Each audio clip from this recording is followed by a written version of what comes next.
So your first step is going to be cutting one of your sheets of paper into different sized strips.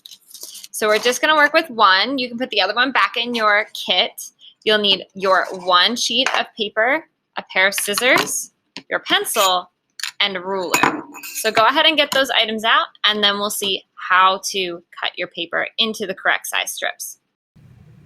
Now we're going to be working one sheet at a time here. So if you find your sheets are kind of curled up, what you can do is, if it's rolling this way, wrap it in the other direction. And when it unwraps, it's normally flatter.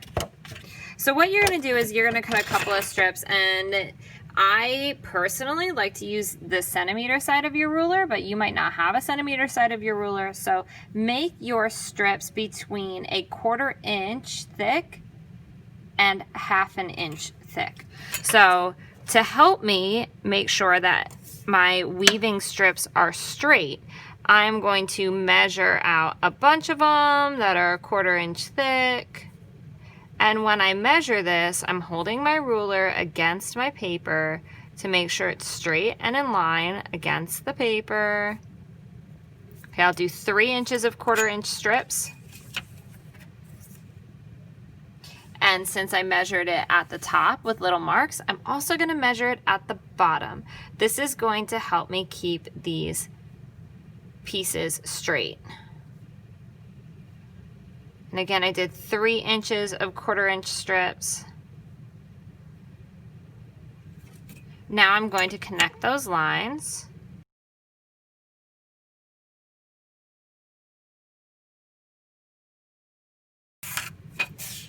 Now I'm going to cut these out. Now that I've got 3 inches of 1/4 inch strips, I'm going to do 3 inches of 1/2 inch strips.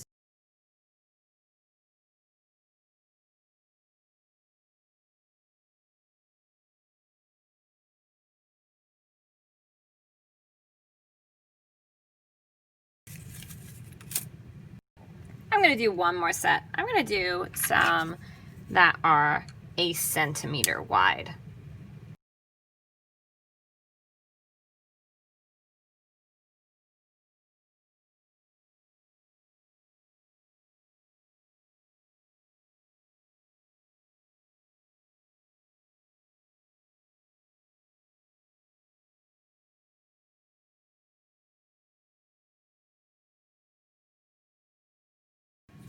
So I am starting to get a bunch of paper strips now.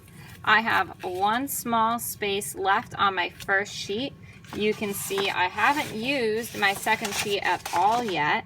Actually, I can roll that up and put that back in my bin. This last piece, I am going to do a few that are 1 inch wide. And then cut these out. And this last strip, you're going to make some funky squiggles. So what I like to do is I like to just cut right up the middle. This one.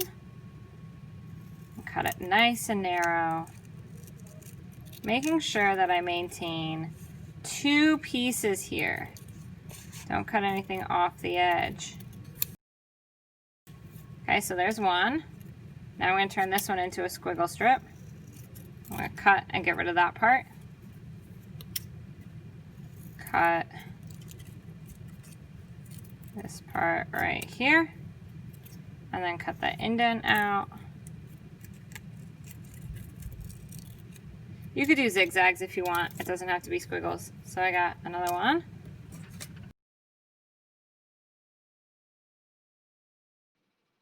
So your goal is to have some funky shaped pieces, 3 1-inch pieces, and then a bunch of skinny pieces. So 1/4 inch, 1/2 inch, 1 centimeter. Don't make your skinny pieces thicker than 1/2 inch, and make a lot of them.